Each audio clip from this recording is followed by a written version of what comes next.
Hello बच्चों, कैसे हो आप सभी। आशा करती हूँ आप सभी स्वस्थ होंगे। चलिए आज की वर्कशीट शुरू करते हैं। तो आज की हमारी वर्कशीट संख्या है, कार्यपत्रिका संख्या है 24, जो SCERT द्वारा दी गई है और कक्षा 6 से 8 तक, यानी कक्षा 6, 7 और 8 तीनों कक्षाओं के लिए गतिविधि पत्रक है। आज दिनांक है 15 फरवरी 2022। यहाँ आपको अपना नाम और यहाँ पर अपने शिक्षक या शिक्षिका का नाम लिखना है। कैलेंडर 2022, तो इसके बारे में हम पढ़ेंगे। आप सभी को पता है कि 2022 शुरू हो चुका है, जिसका फरवरी माह चल रहा है। अब देखिए यहाँ पर पूरा 2022 का आपको कैलेंडर दिया गया है। जनवरी, फरवरी, मार्च, अप्रैल, मई, जून, जुलाई, अगस्त, सितंबर, अक्टूबर, नवंबर, दिसंबर। कैलेंडर को देखकर आप निम्नलिखित विवरण देख सकते हैं। अब कोई कैलेंडर देखकर हम क्या क्या पता कर सकते हैं, देखिए। एक वर्ष में 12 महीने होते हैं, अर्थात जनवरी, फरवरी, मार्च, अप्रैल, मई, जून, जुलाई, अगस्त, सितंबर, अक्टूबर, नवंबर, दिसंबर। ये पता चलता है कैलेंडर देखकर। एक साल में 365 या 366 दिन होते हैं।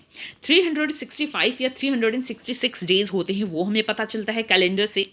एक लीप वर्ष में 366 दिन होते हैं। जो लीप ईयर होता है उसमें हमें हमारे 366 डेज होते हैं। एक साल में हमारे पास वास्तव में कितने होते हैं? 365 सही 1/4 जो हमारे दिन होते हैं। तो 4 साल बाद हमारे पास 4 1/4 है। 4 1/4 मिलकर 1 बनाते हैं।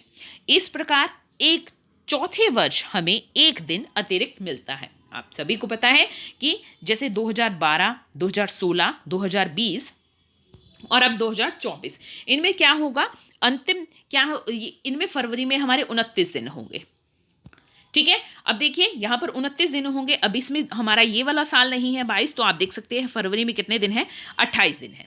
देखिए यहाँ पर फरवरी में 28 दिन है, और जब 2024 आएगा तो उसमें फरवरी में हमारे 29 दिन होंगे। तो लीप ईयर में हमारे ये होता है फरवरी में 28 की जगह 29 दिन हो जाते हैं। ठीक है, अब एक लीप वर्ष के अंतिम 2 अंक 4 से विभाज्य होते हैं। तो अब हमें लीप वर्ष का कैसे पता चलता है कि जो अंतिम 2 अंक है वो 4 से भाग होते हैं। 20 होता है, 16 होता है और यहाँ पर 12 होता है। और अब 2022 है तो 22 नहीं होता, फिर 23 नहीं होता, 24 होगा। तो इसलिए 2024 लीप वर्ष होगा। जनवरी, मार्च, मई, जुलाई, अगस्त, अक्टूबर और दिसंबर में 31 दिन होते हैं। अप्रैल, जून, सितंबर और नवंबर में 30 दिन होते हैं। फरवरी में 28 दिन होते हैं। एक लीप वर्ष में फरवरी में 29 दिन होते हैं। तो इसका तो आप सभी को पता है कि कौन कौन से महीने में 31 दिन होते हैं, 31 डेज होते हैं, ये आपको याद होना चाहिए। और कौन कौन से मंथ में 30 डेज होते हैं वो भी आपको याद होना चाहिए। और एक फरवरी हमारा एक ऐसा मंथ है जिसमें 28 डेज 28 दिन या 29 डेज या 29 दिन होते हैं। 29 दिन कब होते हैं? लीप ईयर में होते हैं, लीप वर्ष में होते हैं। एक सप्ताह में 7 दिन होते हैं, अर्थात रविवार, सोमवार, मंगलवार, बुधवार, गुरुवार, शुक्रवार, शनिवार। तो 7 डेज इन अ वीक होते हैं हमारे। कौन कौन से? Sunday, Monday, Tuesday, Wednesday, Thursday, Friday, Saturday, ये हमारे क्या होते हैं? वीक में डेज होते हैं। कैलेंडर में आज की तारीख ढूंढे और उस पर गोला लगाई। तो अब देखिए आज की तारीख हम कैलेंडर में ढूंढते हैं। तो आज की तारीख क्या है हमारी? 15 फरवरी। तो फरवरी देखते हैं हम पहले कहाँ है। ये है हमारा फरवरी। और 15 तारीख, तो ये है 15 तारीख।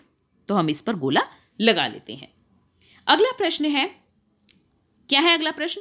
कैलेंडर में अपने परिवार के सदस्यों के जन्मदिन को विभिन्न आकृतियों जैसे वर्ग, त्रिभुज, वृत्त आदि से चिन्हित करें और निम्नलिखित तालिका भरें।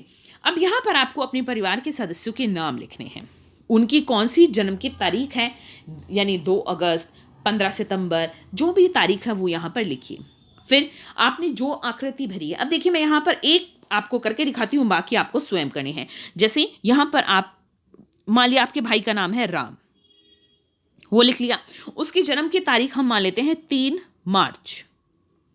ठीक है, 3 मार्च है। और कौन सी आकृति? यानी हम मान लेते हैं कि त्रिभुज आकृति से हमने दिखाया है। इसी तरह से बाकी घर के सदस्यों को भी लिखना है। अब देखिए राम का जो जन्मदिन है वो 3 मार्च का है और हमने त्रिभुज आकृति में वो लिखा है, बनाया है। तो यहाँ पर तो अब हमें 3 मार्च पर त्रिभुज आकृति ही बनानी है। देखिए ये है मार्च और 3 मार्च पर हमें इस तरह से त्रिभुज आकृति बनानी है। आगे प्रश्न है, अपने दैनिक जीवन में आप कैलेंडर का इस्तेमाल कब और किस काम के लिए करते हैं, अपने शिक्षकों और सहपाठियों के साथ चर्चा कीजिए। अब यहाँ पर आपको लिखना नहीं है इसका उत्तर, इसकी आपको चर्चा करनी है कि हम अपने दैनिक जीवन में कैलेंडर का उपयोग किस काम में करते हैं।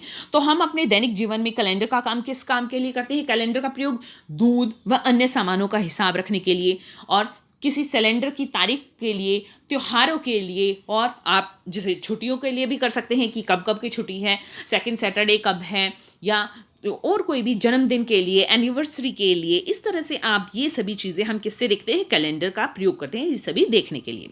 आज का कोविड का मैसेज है कि जब भी हम घर से बाहर जाएं हमें मास्क का प्रयोग करना चाहिए, तभी हम कोविड से सुरक्षित रह सकते हैं।